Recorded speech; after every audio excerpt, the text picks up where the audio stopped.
the second time you see him? Well, he's one of the better quarterbacks in the league already.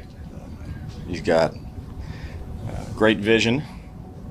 He can throw the ball in any area he needs to throw it. He can throw it under pressure. He can escape, make plays with his feet. He can escape, make plays with his arms. He's got good command, which we knew. He was a smart guy when we spoke with him. He's playing really well at a high level. And you can tell there's a lot of confidence in him. He has a lot of yards per attempt, 8.5, which is really good. Makes good decisions. He does a lot of good things. Yeah. I was knocked out. Okay, let's cut to the chase. What's up? Would you want to be here? Would you want to be here? Yeah. Legit. Yeah. You would want to be the quarterback for the New York Giants. Yeah. Okay, that's first. That's important to me. You've got to want to be here too. You got to want to be part of this thing, and you'd feel good about being here. I feel good. Okay, that's number one. Yeah, you just saw it. We got head coach Brian Daboll for the New York Giants getting a little bit depressed when talking about Jayden Daniels because he's like, man, we could have had him. Y'all remember the draft process. YouTube, what's going on? It's one guy here. We have the Washington Commanders video. Then today's video, we're going to be talking about Brian Daboll, talking about and praising Jayden Daniels, and also previewing the Washington Commanders versus the New York Giants for their second and final game of the season.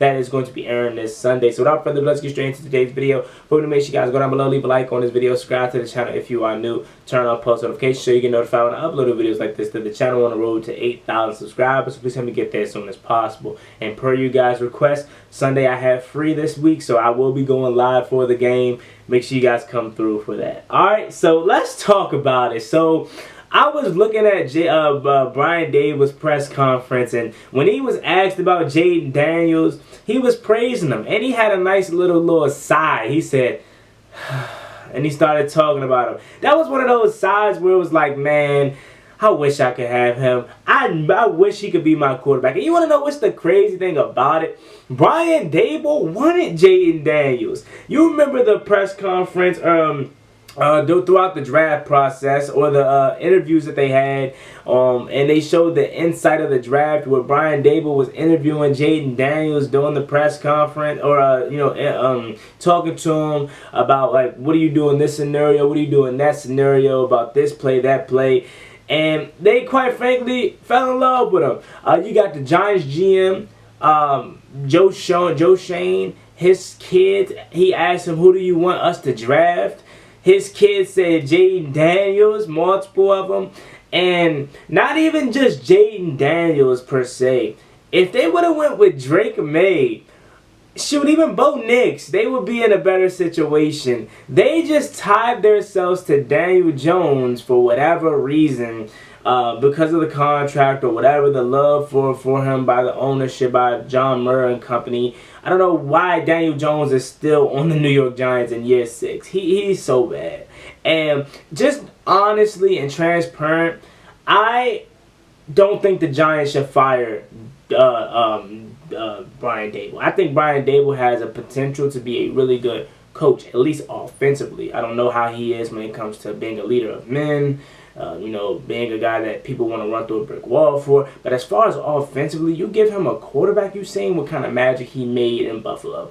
So that's why I don't think the Giants, as like an NFL fan, shouldn't fire him, because they need to allow Brian Daboll and Joe Shane to get their quarterback. However, on the flip side of that, hey, as a Washington Commanders fan, keep Daniel Jones. Bring him back for yet another season.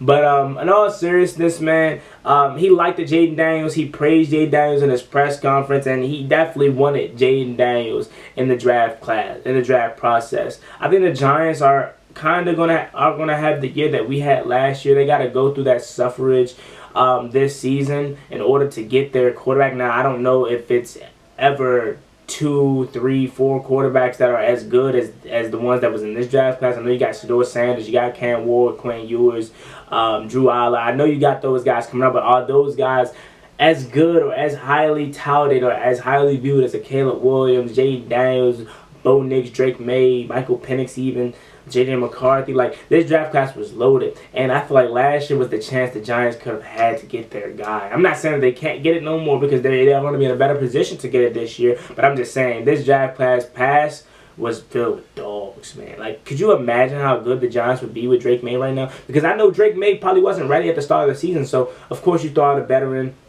You maybe even throw out Daniel Jones. I don't know if they would have kept him, but you throw out Drake May. I feel like Brian Daboll's quarterback is a Drake May. Like, look what Josh Allen did. He's not Josh Allen, but he's a bigger quarterback. He can still run. You've seen what he's done in New England. Like, Drake May would be really good for New York, honestly. But they chose to take Malik Neighbors, which was a good pick. He's going to be really good. He's just got to get him a quarterback now. And I know a lot of Giants fans want Cam Ward. That would probably be a good fit for you guys.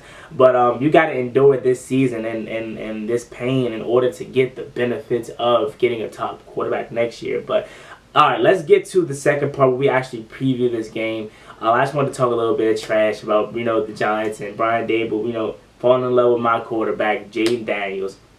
But let's actually talk about this game. Washington versus the Giants. We're two teams headed into totally two different opposite sides of the spectrum. One is 6-2, headed into, a potential playoff berth, even a division win. And you got the Giants that season is pretty much done, cooked, and they're looking to get a top draft pick to change their franchise around like the team that they're playing, the Washington Commanders. The Giants are coming into this game with Tyron Tracy most likely going to play. And that sucks for me and for the Washington Commanders because I was hoping he would miss this game because he's been one of their few bright spots on the offensive side of the ball.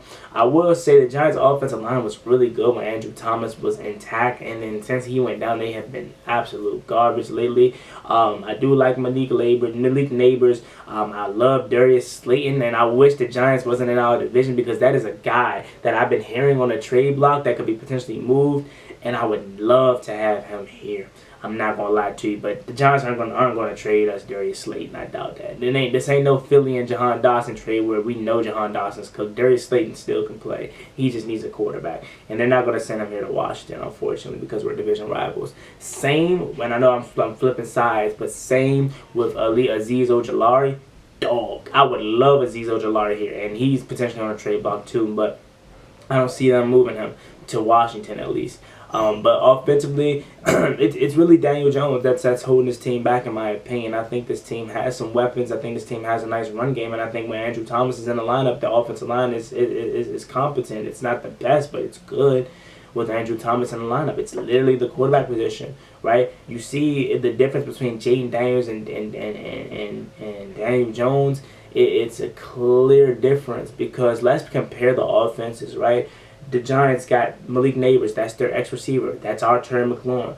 They got, arguably, do they have a better wide receiver two than us? Honestly, maybe. Like, Jalen Hyatt, Wanda Robinson, Darius Slayton. Our wide receiver two is Noah Brown, De'Ami Brown, and Luke McCaffrey, and just a slew of other guys. Islamade Zaccheaus. Like, we have a bunch of Jags, just guys. And the Giants, in my opinion, may have a better wide receiving core than us, right? Running back room, we have a better running back room, in my opinion. Brian Robinson, obviously Austin Eckler, they got Tyron Tracy, Devin Singletary. Like, we have a better run game than them. Tight ends, I would say we may have better tight ends than them, yeah, definitely. But still, it's not like a crazy tight end room. The clear difference is the quarterback position. Like, if Jaden Daniels was in New York right now, they would have the same magic right now that we're having because our rosters are not significantly different. I think the Giants have a better defense than us. Overall, our defense is coming around and definitely playing better, but at this moment, I would love the Giants pass rush. I love the Giants front seven. Dexter Lawrence, Azeez Ojulari, Brian Burns. Obviously, the linebacking core is pretty solid there.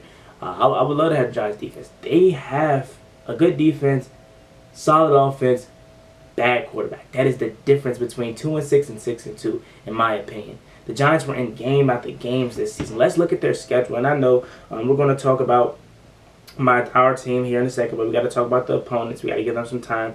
You look at the Giants' schedule: 18-26 versus Pittsburgh. They had opportunities. That game was 9-3 heading into the locker rooms. I think the kick return was the play of the game that turned it around. Then you had the Eagles game, 28-3. Offensively, they just couldn't do anything. They couldn't stop the run, so that's probably like one of their only games where they really just didn't stand a chance this season. Bengals, that game was 7-7 going into locker rooms, 10-7 in the fourth quarter. So they lost 17-7. They could have very well won that game. Then you beat Seattle in Seattle, right? You're supposed to turn that game into some momentum and go beat Cincinnati at home on Sunday Night Football. Then you have the Cowboys. You lost 20-15 on Thursday Night Football. Everybody remember that game. Daniel Jones plays better. Offensively, they play better. He lays out a good ball for Darius Slay down the sideline. They win that game, right? And obviously they beat the Browns, and then week 2 versus us, the league neighbors catches that ball, we don't win that game. So all these games outside of 2, it stands for 2. The week 1 game versus Minnesota, and a week game versus the Philadelphia Eagles. They got 2 blowout losses. Other than that, they were in every single game, and the difference between us being 6-2 and losing only 2 games, and them losing 6 games instead of only losing 2, is the quarterback play solely.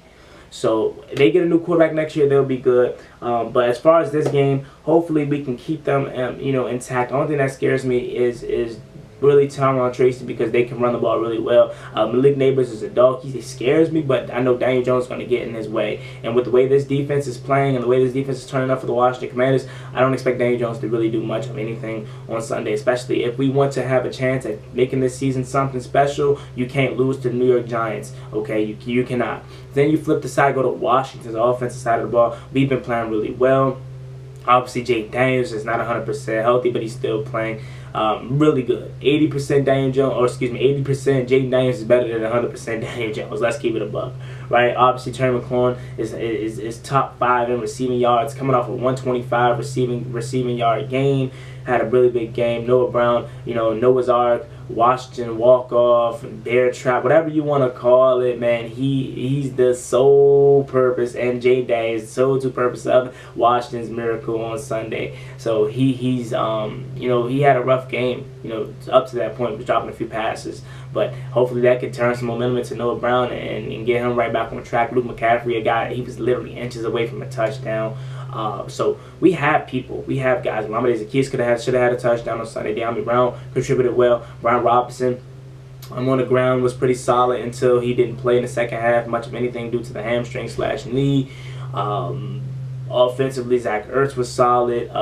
We don't have many people that just has crazy names. We just have Jayden Daniels that is literally elevating the team around him, and that is the difference between Daniel Jones and Jayden Daniels. He doesn't have to have a supporting cast of elite receivers all over the board. Just give him one guy, and he can elevate the offense. That's what makes Jayden Daniels so special, and a nice run game too. And Cliff Kingsbury, really good of a play caller too. Obviously, only struggles we have is in the red zone. This is the same Giants team that really exposed us in the red zone, as we went 7 for 7 on scoring drives. Or in the red zone, but it was all field goals, right? We didn't score a single touchdown. This was the first time we played the Giants in week 2. I was live at that game. Hopefully that could be different, and hopefully that can change this week, please. Last week versus the Bears, that's the biggest reason why that game was not a blowout. That's the difference between a blowout and an 18-20.